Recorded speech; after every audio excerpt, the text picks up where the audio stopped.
My name's Brian John Codd. I'm the Assistant Commissioner for South East Region of the Queensland Police Service. What I'll do is, I guess, give a short introduction, and then I'll be happy to take some questions. Can I point out right from the word go, I know there's a fairly insatiable appetite for a lot of detail, much of which I'm not going to be able to provide, but I'll try and explain as best I can as to how we can inform people about this tragedy. As you're all aware, I guess we were called to one of those jobs that you just don't expect to happen. I guess somewhere along the line we anticipate tragedies that cause such loss of life in other circumstances, and all too often it happens on our roads. But coming to a place where families want to come and enjoy each other's company and just have fun doesn't really equate to such a tragedy that we've seen. As you know, yesterday afternoon, through an apparent misoperation or some catastrophe, 4 people have lost their lives in essentially a flume ride or a water-based ride. What I can tell you is that there were 4 adults on that ride, 2 males, 2 females, and there were 2 children on that same flume, for want of a better description. We know that an occurrence has seen that particular flume be turned over and flipped, resulting in it falling back on top of those persons, and those persons being variously caught in machinery, and I don't want to go into too much graphic detail. I guess the fortunate thing is here that the 2 children managed to escape that disaster, and unfortunately the 4 adults did not. I understand that there's been reporting of names and family relationships in some parts of the media. Can I tell you firstly that some of that's inaccurate, and we will not be releasing the details of the names and the locations or where those people come from until we can extend maximum respect and courtesy to the next of kin and family of those people, a number of which have not yet been advised. Can I tell you we are expediting that effort, and I hope to be in a position to confirm the details of each of those persons sometime later today, and I hope you will appreciate why we're doing that. That's no greater benefit for us by having those names broadcast without the formal confirmations done and without their families being appropriately advised. Can I also tell you that this is having a deep and emotional effect on a lot of people. Obviously the community of the Gold Coast, the people associated with Dreamworld, primarily obviously the family and friends of those who have been caught up in this horrible, horrible tragedy, but so too has this deeply affected the first responders, the police, the QAS, paramedics, and the other emergency services that have attended here. Many of our officers have families, and I don't think there's any of our officers who haven't enjoyed the delights of Dreamworld in that particular ride. We are providing maximum support in terms of our peer support officers, our human service officers, and our chaplaincy to provide them support, and we'll continue to do that as long as it's needed. Often these circumstances, my experience is that our officers plough through and get their work done at the critical time, and it's often in the days and often weeks later that the reality hits in and it has its emotional impact. A thorough investigation has been initiated under the direction of the coroner. The Queensland Police Service will be applying all resources necessary to examine every aspect of what's happened here. We owe it. We owe it to the deceased and their families. We owe it to the community of Queensland to get to the bottom of what caused this. To hold accountable any person that needs to be held accountable for this occurring, if that is the case, but most particularly ensuring that this can never happen again. These types of investigations are not quick. They take a lot of time, and unfortunately some of that time might not be at a speed that keeps up with the media cycle. But I hope that you can understand that for us the importance is not speed but thoroughness, and it is absolutely vital that we get to the bottom of all aspects of this very, very complex tragedy. I'll leave that at this point, but I'd be happy to take some questions that I might be able to answer. Children at this stage, and what support is being provided to them? Obviously, at the initial scene, absolutely traumatic for these children, and it will continue to be. I'm advised that they're being provided care from their family, but there's also Office of Care and Support, both from internal QPS sources with our chaplaincy and also through Lifeline, where counsellors are being provided from other government sources to, I guess, strengthen up their capacity to support not only those kids, but any member of the public, witness, child or adult, that I guess the reality will start to hit them about that tragedy. Those services will be available, and they're a very important part of what we need to do here. How old are those children?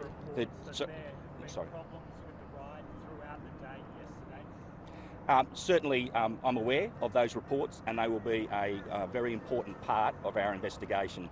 But I'm sure you could appreciate that we won't be sort of pulling about everything publicly at the moment. There will be an absolute transparency to this investigation through the normal coroner's processes. But I can assure you, we will be examining all reports about how that ride operates and has operated in the past. Are you aware that there's some reports floating out there that the ride was scheduled for maintenance or something like that? Has that been brought to your attention? No, I'm not aware of that detail, but I've got every confidence that the investigative team that we've got will be fully exploring that. We have specialist engineers that will be attending today and will be examining certain componentry that goes with that ride. There will be a broad range of things examined: policies, procedures, maintenance schedules, and the actual, I guess, the makeup of the whole ride itself in terms of compliance about contemporary engineering. Can you tell us how old those children were that were on that ride?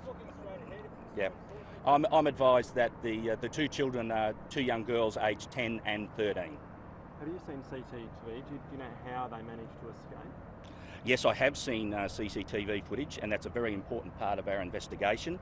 In terms of how they escaped, maybe through the providence of God or somebody, but it seems from what I've seen, almost a miracle that anybody came out of that. If we're going to be thankful for anything, I'm thankful for that.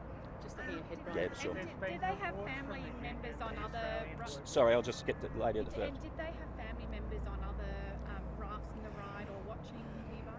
As I mentioned, I know how interested everybody is in the circumstances of the family. This is a real, emotional and a human catastrophe.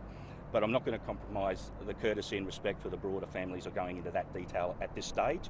But I assure you, as soon as we can get that confirmed, we'll be happy to provide that information. Without attributing blame to anything at this stage, because I know it's all under investigation, but can you go through exactly how this occurred from what you've seen on the CCTV? Because there's been lots of different conflicting reports. Yeah, the only detail I will go into at this stage is to say that obviously an incident has happened at the conclusion of the ride, where the flumes or the devices that people sit on have come to the conclusion of a ride at the area where people would get off.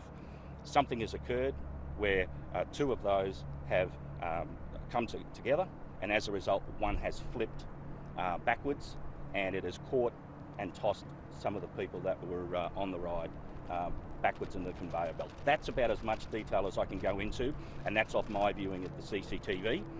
The full analysis of how that occurred, how inconsistent that is with the normal operating procedures, will be very much at the forefront of our investigation. And the children were thrown free from the ride? They were thrown at one part from that ride and then managed to extricate themselves. Yeah. I'm not aware of that. If the investigation does find either the park or someone at fault, will there be prosecutions? We will be pursuing the full coronial process, and that normally will examine these things from the engineering and prevention perspective. But where, and if and where, there's criminal aspects, including negligence, that warrant being pursued, we'll do that. What happens with the police investigation now? How long will Dreamworld remain a crime scene? Yeah, a lot of that will be determined as the engineering examination happens today. We will be in a better position later today to understand how far we have to go into that engineering examination. It is possible that it'll be 2 to 3 days that this particular ride will be certainly closed off as a crime scene. We're in dialogue with Dreamworld and also the investigators about any implications for how much longer the park as a whole may need to remain shut. But we're not going to rush at this. We will take the time that we're legally allowed to under the crime scene warrants that the Coroner's Act provides for, to ensure that every stone is turned over so we can examine what's occurred here.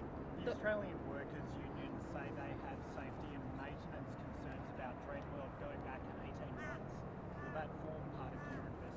I would imagine that would be an important area of interest for the coroner and us presenting the facts to the coroner. How concerning is that for you? Any information that relates to possible operating issues with the ride is going to be a very important part of our examination. Do you know if the conveyor belt had been modified recently? No, I don't. I'm not aware of that. Those rafts or things that you speak of, have they been taken away now? There are some in situ. At least one of the rafts that was the one that that were thrown from in courtroom has been taken away, and that's part of the forensic examination.